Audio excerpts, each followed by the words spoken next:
नमस्कार, मैं परितोष वर्मा। जबलपुर पुलिस ने इन दिनों अपने संगठित अपराध के खिलाफ ऐसी कार्रवाइयाँ की हैं जो जबलपुर पुलिस के इतिहास में पहली बार हुई। ये सभी बड़ी बड़ी कार्रवाइयाँ एक ऐसे वरिष्ठ पुलिस अधिकारी के नेतृत्व में हुई है जिनका स्वभाव बिल्कुल समुद्र जल के समान है। ऊपर से बिल्कुल शांत दिखते हैं और अपने सामाजिक कर्तव्यों और अपनी ड्यूटी के प्रति उतना ही उनके अंदर उबाल है। हम बात कर रहे हैं जबलपुर के वरिष्ठ पुलिस अधीक्षक श्री सिद्धार्थ बहुगुणा से। आज हम उन्हीं से चर्चा करके जबलपुर के उनके कार्यकाल के अनुभवों को साझा करेंगे। आपका बहुत बहुत स्वागत। धन्यवाद, थैंक यू। भाई साहब, सबसे पहले हम ये पूछना चाहेंगे कि जबलपुर में आपका अनुभव कैसा रहा? जबलपुर में मेरा अनुभव बहुत ही अच्छा रहा।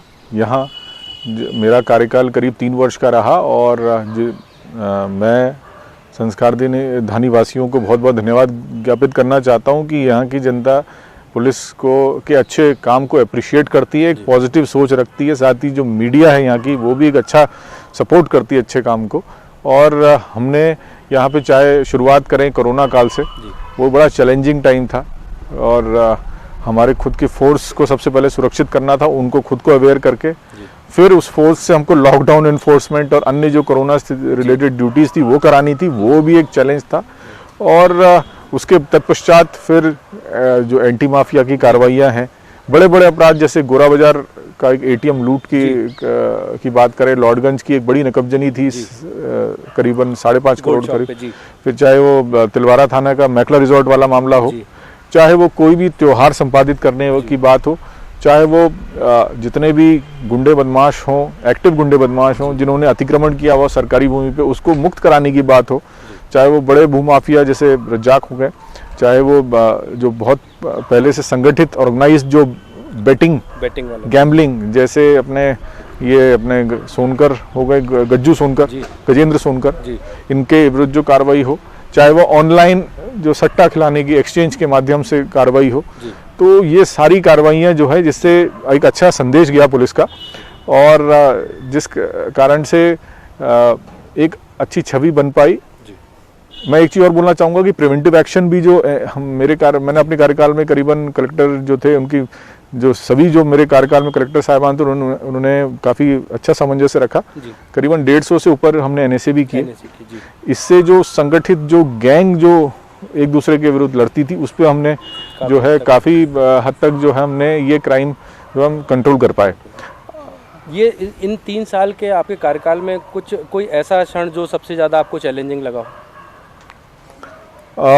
अगर मैं बात करूं चैलेंजिंग, तो जब भी कोई महिला संबंधी जो अपराध बोले, खास तौर से जो बच्चे उनके साथ जो होता है वो थोड़ा सा व्यथित करता है और उसमें हमारी प्रायोरिटी ये रहती है कि हम उसमें आरोपी को तत्काल अरेस्ट करें, उसके विरुद्ध साक्ष्य संकलन करें और उसको सजा दिलाएं। अभी रांझी के कुछ प्रकरणों में और उसमें काफ़ी हमने सजा भी दिलाई है ऐसे प्रकरण में।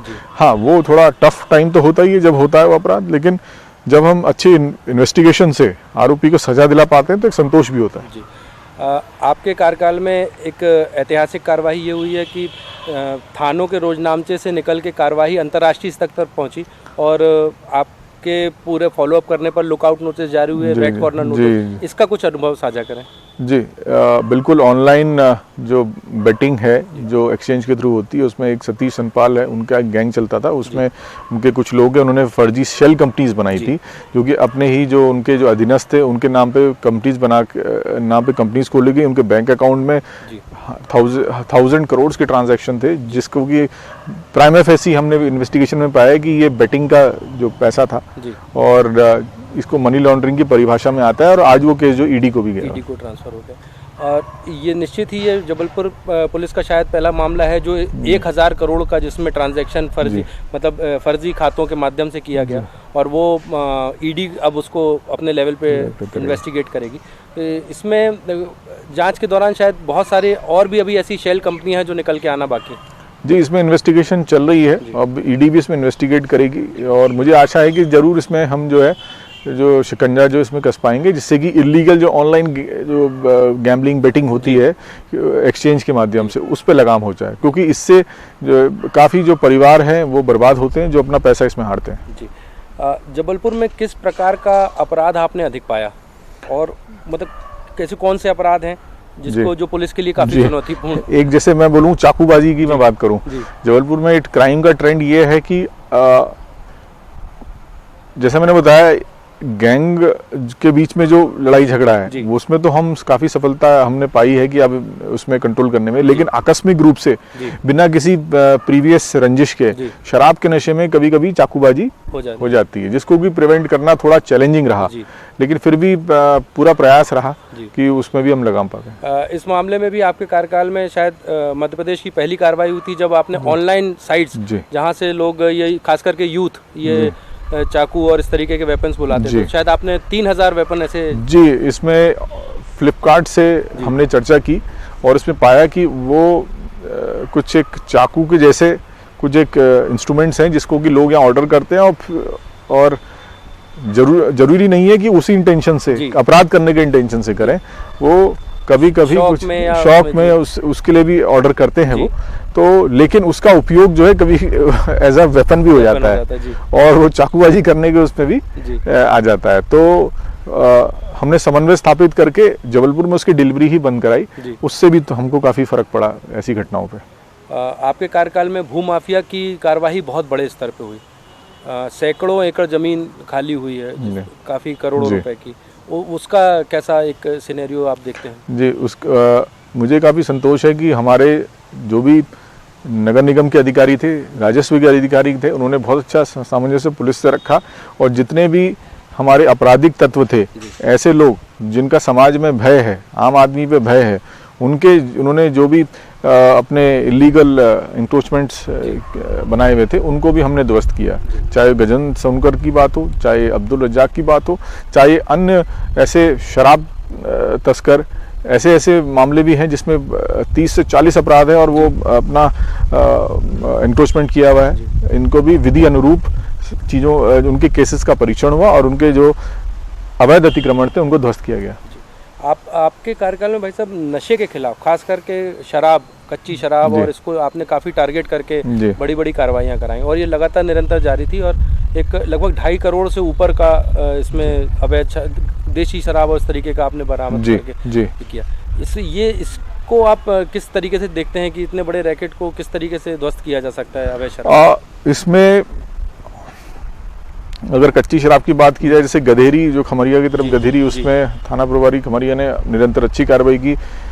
बरगी तरफ जो वहाँ पे भी कच्ची शराब की शिकायतें हैं, वहाँ पे हुई। पनागर के गांव थे, वहाँ पे भी कुछ कच्ची शराब उनकी शिकायतें हुई, तो उनको टारगेट बेस्ड कार्रवाई हमने की, जिसके फलस्वरूप ये कार्रवाई हो पाई। जहाँ तक नशे की बात है, अभी जो ट्रेंड देखने में आया है वो नशा गांजे के साथ साथ मिसयूज ऑफ जो मेडिकल इंजेक्शंस होते हैं, वो एक नया ट्रेंड देखने को आया है। उसमें काफ़ी हम इंजेक्शंस काफ़ी रिकवर किए हैं। तो लेकिन बात बिल्कुल सही है, ये एक नया ट्रेंड है, खतरनाक ट्रेंड ये देखने को मिल रहा है, जिसमें कि पुलिस को और सजग होने की ज़रूरत है और निरंतर कार्रवाई की ज़रूरत है। जी, इस 3 साल के कार्यकाल में जो अपराध आपके सामने आए, संगठित अपराध या गैंग वॉर की बात छोड़ के जो यूथ एक तरीके से जो यूथ का इन्वॉल्वमेंट कुछ क्राइम एक्टिविटीज़ में बढ़ा, उसको आप किस तरीके से देखते हैं और उसकी रोकथाम कैसे संभव है? मैं इसको इस तरह से देखता हूँ कि यूथ में अगर हम नशे के जो फैलाव को अगर हम कंट्रोल कर पाएँ तो क्राइम पे भी उस पर असर पड़ेगा। तो उसके लिए ज़रूरी है कि जो नशे के जो स्रोत हैं, चाहे गांजा हो या स्मैक हो या इंजेक्शंस का यूज़ हो, उसको हमको बहुत उनको टारगेट तो करना है। तो अगर नशा मुक्ति का अभियान इसको और हम और अच्छे से जबलपुर में करें तो उसको और अच्छे परिणाम देखने को मिल सकते हैं। इस 3 साल के टेन्योर में आपको अपनी कार्रवाई संचालन करने में कहीं ऐसा राजनीतिक दबाव या हस्तक्षेप कहीं ऐसा कुछ नहीं, ऐसा बिल्कुल भी नहीं हुआ, बिल्कुल फ्री हैंड था और बहुत अच्छे से मेरे को हर वर्ग से सपोर्ट मिला, चाहे वो जनप्रतिनिधि वर्ग हो, चाहे वो राजस्व का अमला हो, चाहे वो नगर निगम का अमला हो, चाहे वो मीडिया हो, चाहे वो हमारी संस्कारधानी वासी हो, सभी ने अच्छा सपोर्ट किया। जी, बस अंतिम में आपसे संस्कारधानी वासियों के लिए आपका क्या संदेश है? वो संस्कारधानी वासियों को मैं बहुत बहुत धन्यवाद ज्ञापित करता हूँ कि आपकी गुड विशेज़ रही और आपने पुलिस विभाग की कार्रवाई को सराहा और पुलिस के दृष्टिकोण को समझा, इसके लिए मैं बहुत बहुत धन्यवाद देता हूँ। ये थे सिद्धार्थ बहुगुणा साहब, जो 3 साल का अपना कार्यकाल पूर्ण कर चुके हैं और शायद ही कोई ऐसा अपराध इनके कार्यकाल का लंबित हो जो अनसुलझा रह गया हो। सबसे बड़ी बात इस दौरान यह भी रही कि इनके कार्यकाल में जो महिलाओं के प्रति मामले आपराधिक घटित हुए, उनमें जो पुलिस ने तत्परता से कार्रवाई की, उनमें से कई ऐसे मामले हैं जिनमें आरोपियों को सज़ा भी मिल गई। ये पुलिस का एक नया पहलू पुलिसिंग में हम लोगों ने देखा। आगे भी उनसे हम मुखातिब होंगे। नमस्कार। नमस्कार।